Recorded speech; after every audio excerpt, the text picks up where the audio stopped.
Welcome to Thoughtful Thursday. We're glad that you're joining us here on this edition of Wisdom in the Word. We're looking forward to taking some time to study the Bible with you today. And today we'll be answering our listeners' questions on this Thoughtful Thursday episode. We're so thankful for the opportunity to be able to minister with you. We hope that you will continue to pray for folks that are grieving within our church. We have some folks that definitely have need in their lives of prayer and the grace of God to continue to be manifest to them. We are thankful to have ministered already this week, and I pray that you'll pray for the 11 o'clock memorial for Brother John Elliott coming up on Saturday. Continue to pray for Arlene and the entire family, and that we're able to plant the seed of the gospel. Today, on Thoughtful Thursday, we're going to be answering one of our listeners' questions. We'll be getting to that here in just a moment. We're going to take just a second and take a break. If you want to have your Bibles open to 1 Timothy chapter number 3, that would be a help as we study this passage together today. And we'll be looking at some biblical qualifications for elders here in just a moment. So let's take just a second. Let's break, give everybody an opportunity to jump on, and we'll start the audio version of our podcast today here at Wisdom in the Word. Welcome to Thoughtful Thursday. We're so glad that you're joining us today here at Wisdom in the Word. We're looking forward to coming together and answering a listener's question here on our Thoughtful Thursday episode. Today we'll be answering a question about the biblical qualifications for bishop, elder, and deacons found in 1 Timothy and in Titus chapter number 1. Let me read our question and then we'll take some time to be able to answer it today. The biblical qualification for bishop, elder, and deacon are found in 1 Timothy chapter 3 and Titus chapter 1. One of the most discussed qualifications is the husband of one wife. If someone has been approached for one of these positions, how should they respond to the question about a husband of one wife? How should the church leadership interpret this qualification? Virtually everyone believes that this prohibits polygamy and promiscuity. All right, so the question really is, we have a phrase here, and let me read it for you so that you know what we're talking about. In 1 Timothy chapter 3, as Paul is giving the qualifications for an elder or for a pastor, and again, we believe those terms are used interchangeably, just so you know, we talked about that in a previous episode, elder, bishop. When we talk about these kinds of things, pastor, those are interchangeable words that would describe the same office. And he's talking about a bishop here. And again, the office of those that are in charge, that have been given the responsibility of ruling in the house of God and ruling in their own house.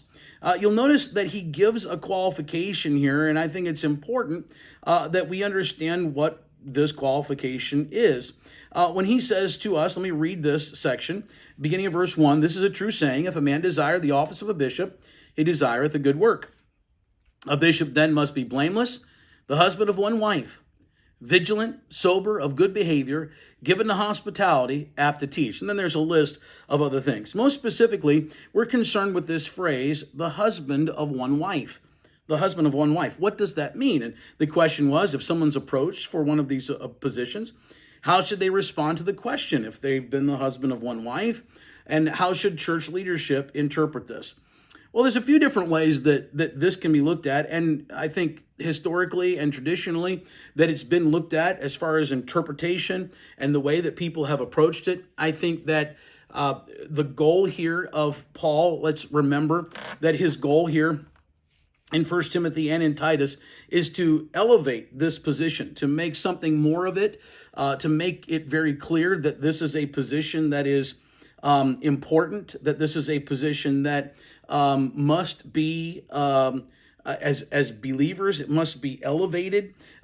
It's not just a normal, this is the leadership within the local church. And of course, the church is a spiritual body, a spiritual building, the bride of Christ. Someone who is leading in this capacity is to be in a position to represent Christ. Now, again, let me stop here. We're not looking for perfect candidates. For if there were perfect candidates, no one would qualify. We're not looking at sinless candidates. We're just looking for people who are blameless. And that is the word that's used at the opening of verse 2. A bishop then must be blameless.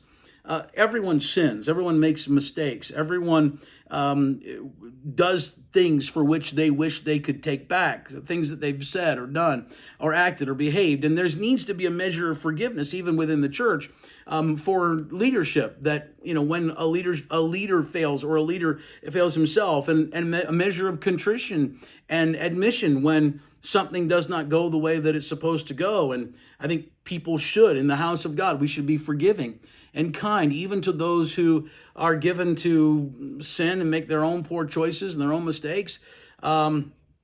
It's part of being a child of God.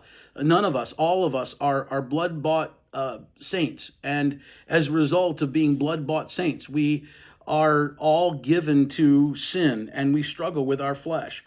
So we're not talking about sinless perfection here. What we're talking about is something completely different. And, there are at least three possible interpretations of this phrase, husband of one wife.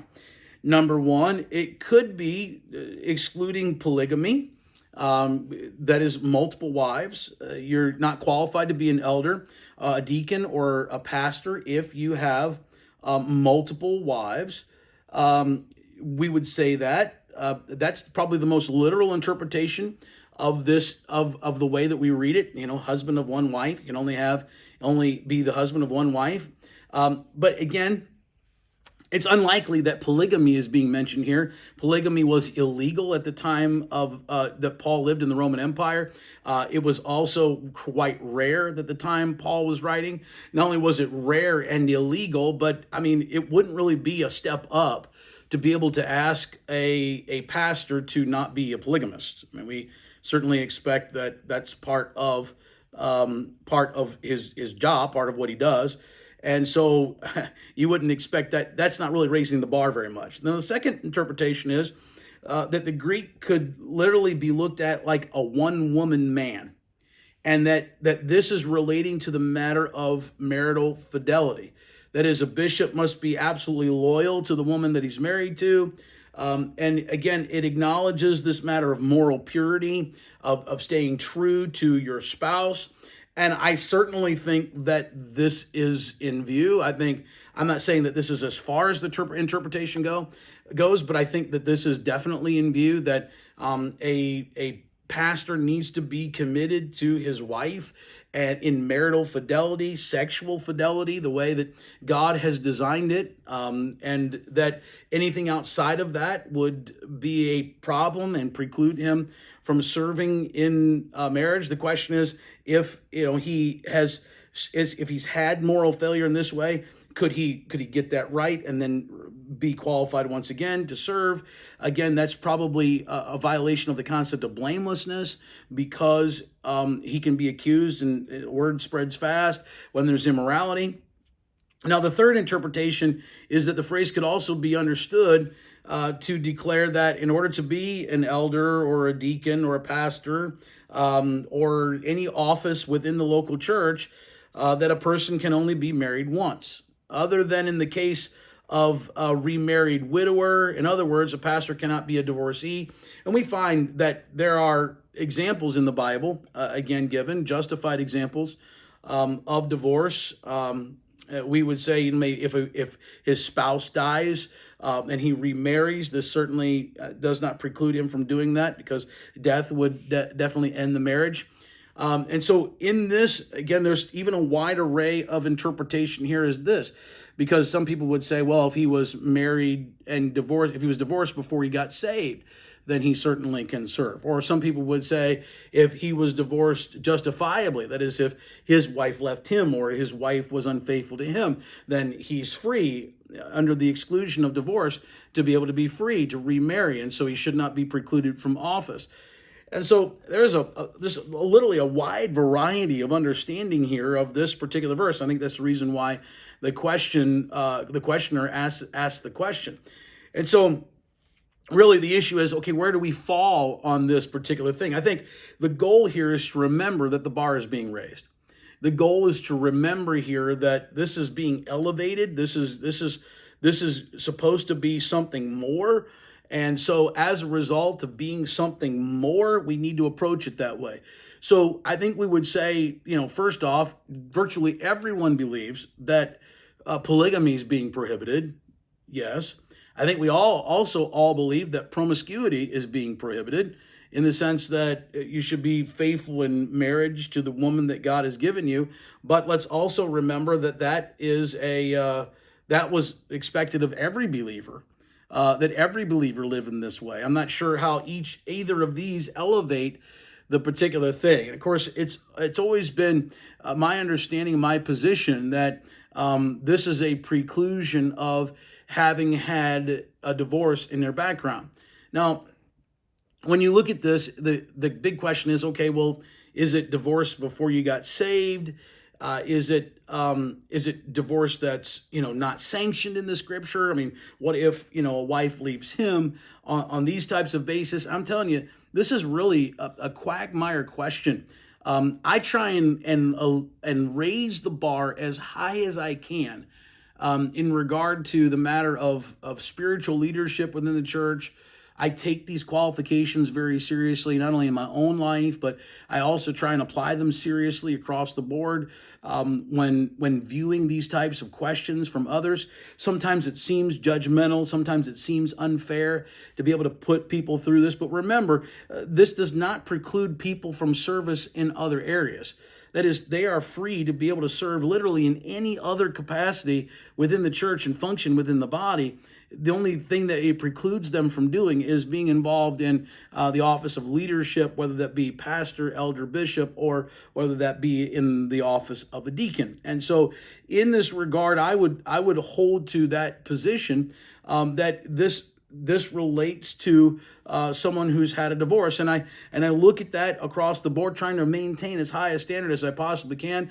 That does not preclude the concept of grace, the importance of giving grace to people, of being gracious and remembering that, none of us are perfect and all of us have sinned and fallen short of the glory of God. That doesn't mean that other people are not valuable members. If they've been in this position, we have many wonderful people who have experienced divorce in their lives, but we just take this very seriously when it comes to leadership within the local church. And again, there are many other qualifications listed here. This is one of many, but it gets the focus because we have a rampant problem in marriage and divorce in our society and in our culture, and it's very difficult to maintain. And so, again, I would say to you today that we're definitely talking about an exclusion of polygamy, an exclusion of promiscuity, a commitment of fidelity to one wife. But I would take that final step and simply say, I think that this precludes the ability for someone who's had that divorce in their life from serving this capacity, so that we can continue to keep this spiritual office and spiritual position in a good way. And I know there's a lot of nuances here that we could even discuss beyond that, but it would take us much, much longer than what we have time for today.